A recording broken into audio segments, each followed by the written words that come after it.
Welcome to Travel and Expense Reimbursement 101 for contract instructors. Please note that this session has been designed specifically for contract instructors. My name is Laura Landrio. I'm the FACS Coordinator in Financial Services. I create tools, support, and training for our financial administrative systems. In this session, we're going to get comfortable navigating the system. We'll explore your profile and submit an expense report.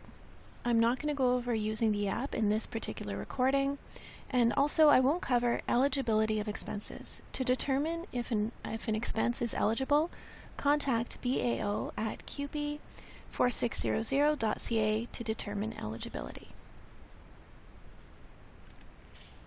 In order to access the system, you first have to request an account. So you're going to go to carleton.ca/travel/account-request in order to request an account. Once you've received an account, then you'll log in using carleton.ca/concur.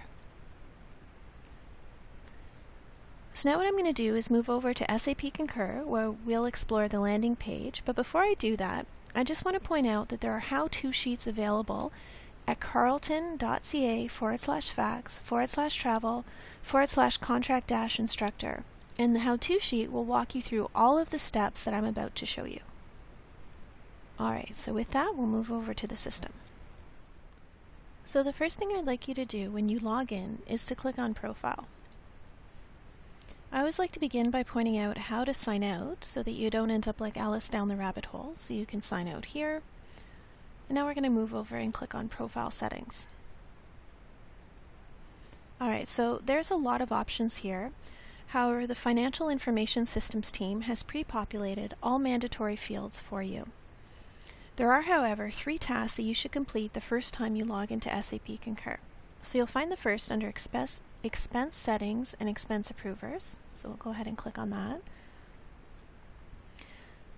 So your approver will always be the Senior Labor Relations Officer Academic. So in your actual profile, the email address will belong to the person, the human, who occupies that particular role. And then there'll be a dash and they'll tell you that that person is the Senior Relations Officer Academic. So this person approves all of your travel and expense reports. If the approver is for whatever reason not correct, then you would email financial.systems@carleton.ca and they'll update it for you. So you'll find the second thing you need to check under Expense Settings and Expense Information.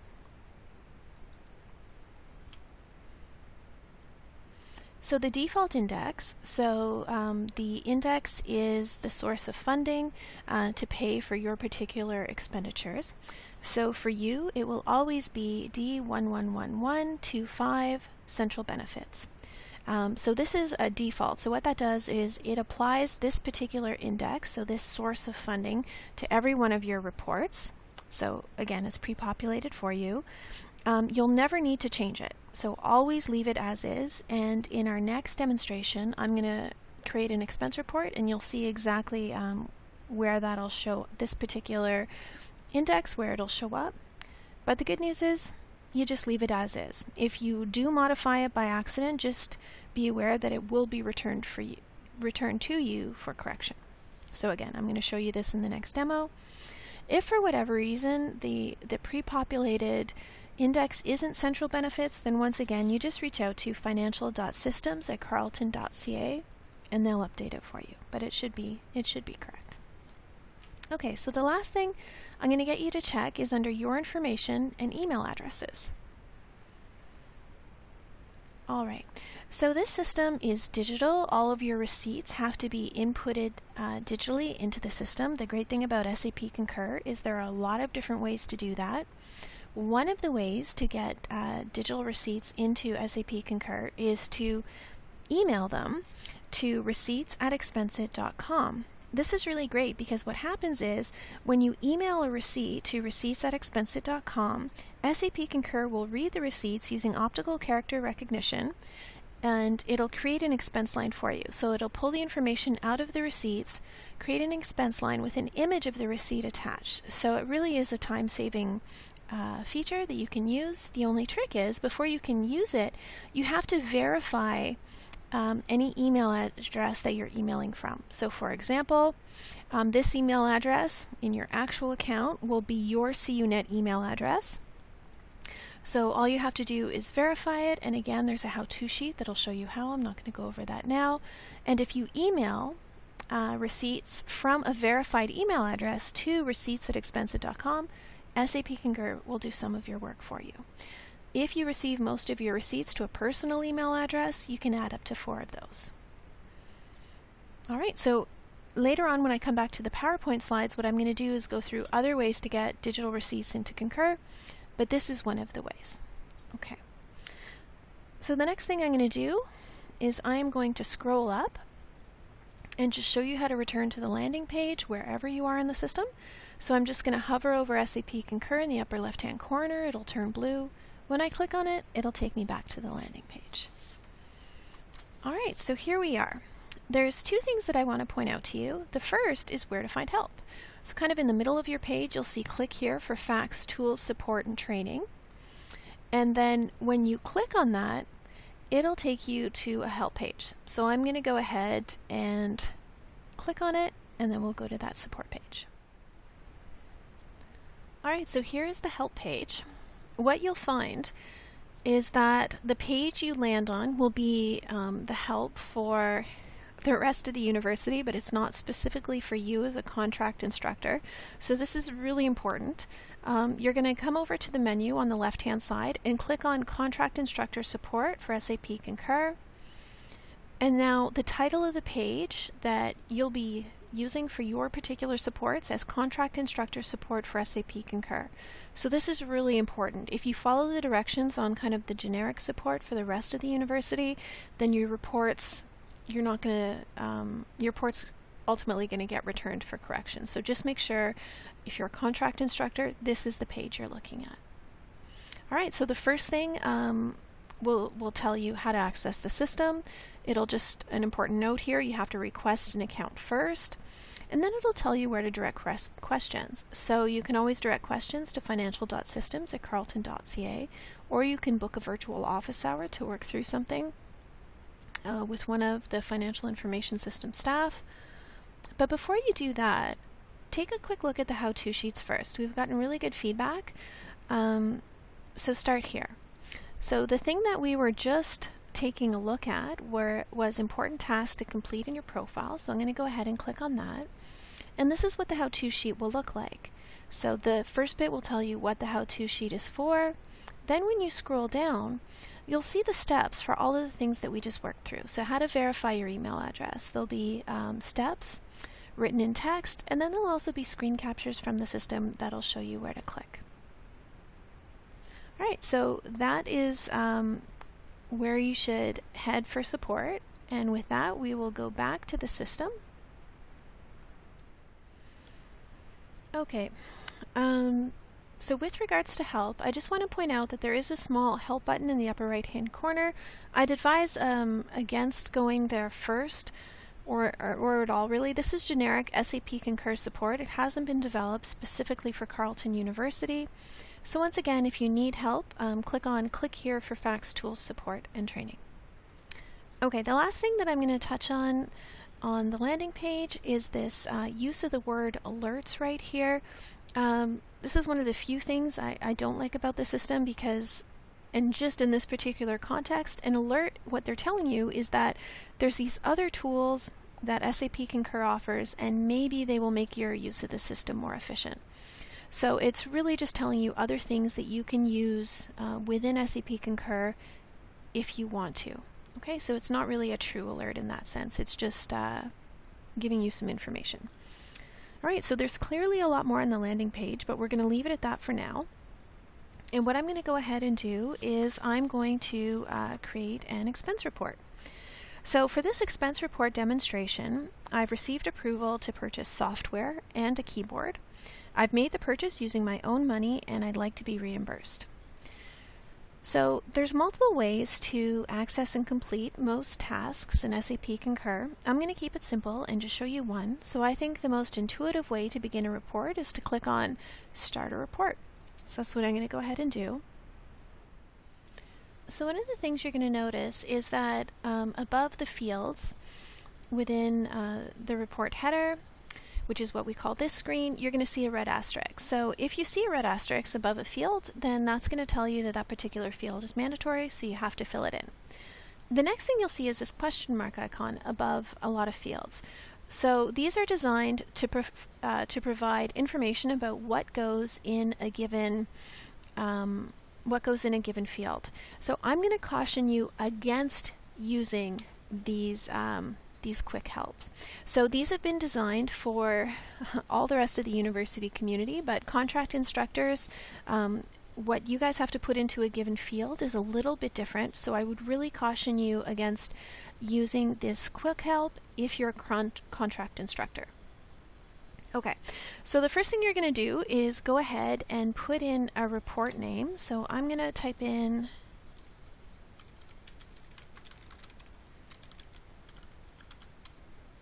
Software and Keyboard, March 2021. So you're just going to want to choose a report name that says something about what you've purchased, what the expenses are, and is unique. You don't want to use the same report name for everything. The report date, you're just going to leave the default. That'll be today's date. For the purpose, if you are a contract instructor, the only option to choose is Contract Instructors Professional Development Fund only. So let me rephrase. There's multiple options, but the only one you should choose as a contract instructor is this one. Okay, so when we get to the report type, the same holds true. You're going to have to choose Contract Instructors Professional Development Fund only, and the same thing for affiliation. If you choose any of the other options, you'll generate an error. Okay, so just make sure these are the ones you choose as a contract instructor. You're going to leave the pay by as check direct deposit. The report total, you'll notice you can't put anything in. That'll fill in automatically later. And now we come back to the index, which if you remember I told you that for you it should always be central benefits. So this is where the money is going to come from in order to pay for your particular expenses. So you'll want to leave the default, don't change it. An activity code is something that's completely optional. You don't have to put it in. And I don't know that you have access to use an activity code. If you're interested in learning more about what it is or why you might want to use it, I would reach out to your union or your particular approver. Okay, but it's optional and you don't have to put it in. Okay, the next question you're going to come to is delegate submitting also claimant supervisor? So the default is not acting as a delegate, and this will be true for you as a contract instructor. So you can just leave the default here. You're acting on your own behalf. You don't have to change anything. For the comments, what I'm going to suggest you do is put in the comments your particular approver needs in order to approve your report. You know your approver best. So for my particular approver, I'm going to put software. Okay, if I was actually filling out the comments for an actual report, I'd probably get into a bit more detail about what the project was, but I won't do that for this particular example. And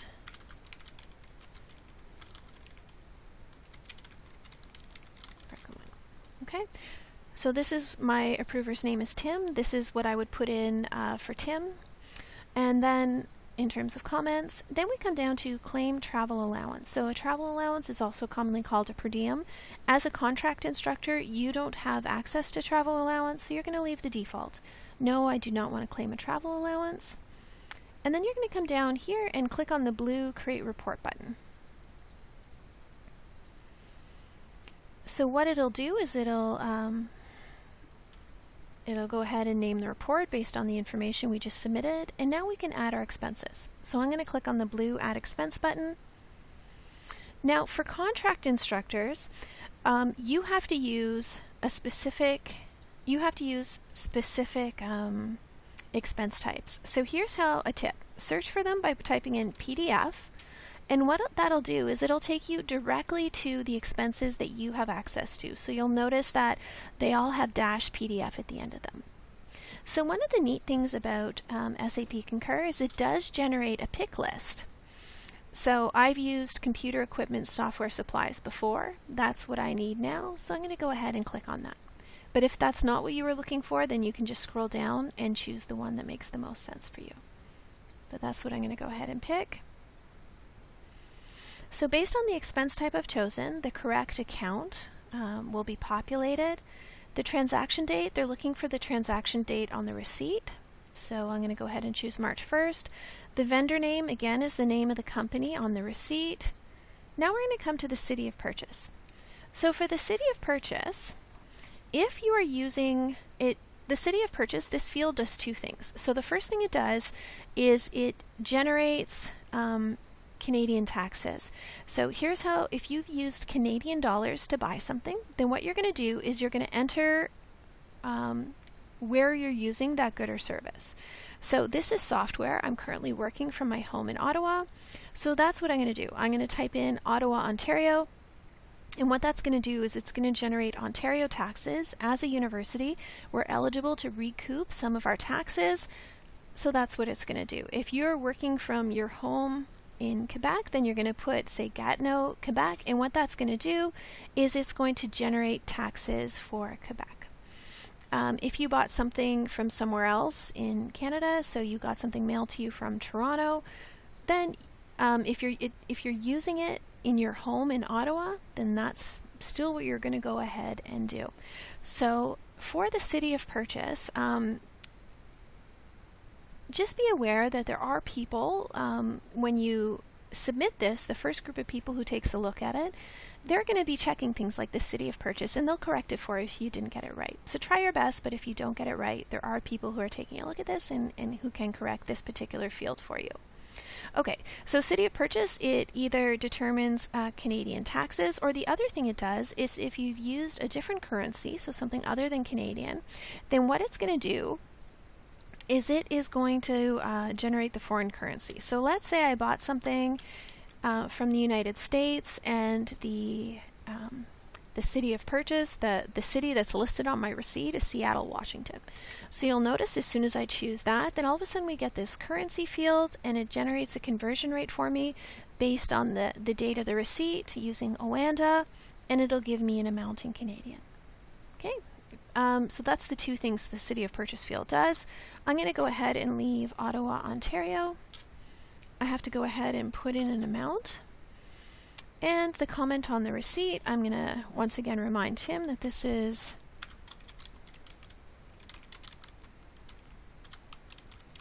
for my project with Tony. Again, I'd probably get into a bit more detail, but for the purposes of this example, I'll leave that. And now you have to go ahead and you have to attach in a receipt. So in this particular example, how I've gotten the receipt in is I've had a paper receipt, I scanned it, I saved it somewhere on my device. So then you can either use this upload receipt image, just like you would search for any other document, and find that particular receipt image on your device. But for the purposes of this training, I've already saved it in here, so I can just go ahead and attach it. So if you've attached the wrong one, like I've done here, then you can just detach it. Are you sure you want to detach it? It'll say yes, and then you can go and pick up the right one. Okay? And then we'll see that it's software. All right, so clearly this is not a real receipt. There's no way that my particular approver, Tim, would approve this. So just make sure you have an actual receipt. Make sure it's legible. And the other thing that I'm going to recommend is hold on to your paper receipts until you've been paid by Carleton. And then at that point, if you want to destroy them, you can. All right, so I'm going to go ahead and click Save and Add Another because... So for the second expense type, you're going to go ahead once again and choose the expense type, ensuring that as a contract instructor, it has to say PDF at the end. The correct account code will appear based on the expense type you've chosen.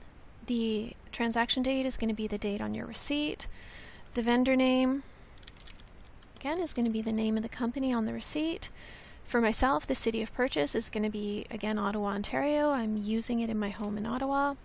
The amount is going to be the amount based on the receipt. Currency is Canadian. Again, the comment, I might just remind Tim what I put in the header, so I'm going to say keyboard replacement.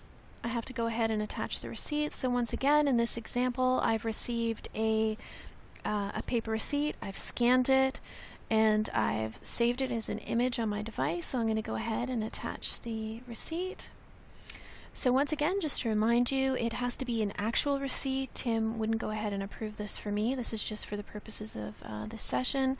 So it has to be an actual receipt, it has to be legible, and you should hold on to your receipt until your expenses have been paid out by Carlton, and then at that point you can destroy any paper receipts you might have if you want to. All right, so I'm going to go ahead and save the expense. I don't have any others to add. So what I'm going to recommend is that you try and hold on to your receipts until you have a reasonable number of expenditures. If you have one thing that you bought that totals maybe $7, I wouldn't go ahead and submit a report for $7. You'll want to make sure that you have a reasonable report, because Carlton does pay by the report, just like all the other types of software that offer this type of service. So with that, I have a reasonable size report here. So what I'm going to do is I'm going to go ahead and click on the orange Submit Report button.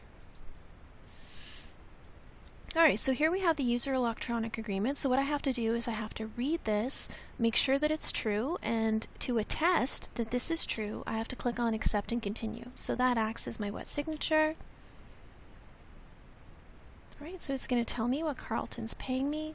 I'm going to go ahead and submit the report because that looks correct.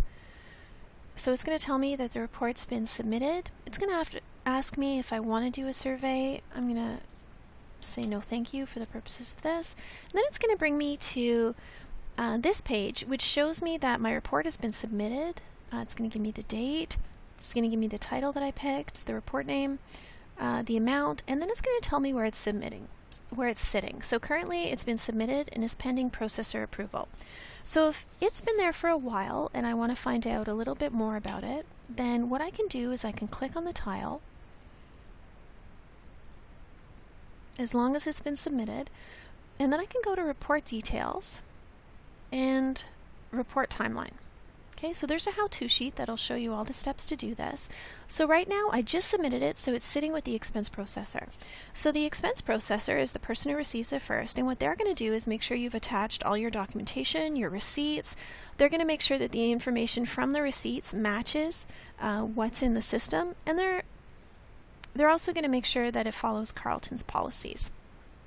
So once they're done, then you'll get a green check here, and it'll go down to the manager approval, which is the Officer Academic Senior Labor Relations. And what this person's going to do is make sure that it follows their particular rules. Okay?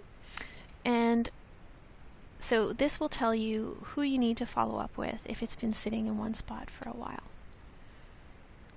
Okay, so with that, what I'm going to do now is I'm going to move back over to the PowerPoint and just finish up over there. Alright, so their SAP Concur does have an app. It's supported for Android and iOS, and most things that you can do on a desktop you can also do on the app. There's how-to sheets on how to sign up, log in, and use the app available to you if you choose to use it. Again, it's optional. Alright, so getting your receipts into SAP Concur. So if you choose to use the app, then what you can do is you can so once you have the app open, you can take an image of the receipt, and what the system will do is, or what the app will do is, using OCR technology, optical character recognition technology, it'll read the receipt, pull out relevant information and an image of the receipt, and create an expense line for you, which you can then pull into your expense report. And then you can see here the supported languages for that. The other option is one we've already discussed. If you've verified your email address in your profile, you can always email receipts from a verified email address to eReceipt. So you can email eReceipts to a verified email address to receipts@expensit.com. And just like the previous option we just talked about, the SAP Concur will use optical character recognition to read the receipt that you've emailed in. It'll pull out relevant information and an image of the receipt and create an expense line for you. I've used it, and it does offer some time saving there. Okay, so all of these are optional. The third option, you can connect your Concur profile with various vendors, and every time you make a purchase, it'll appear in your profile.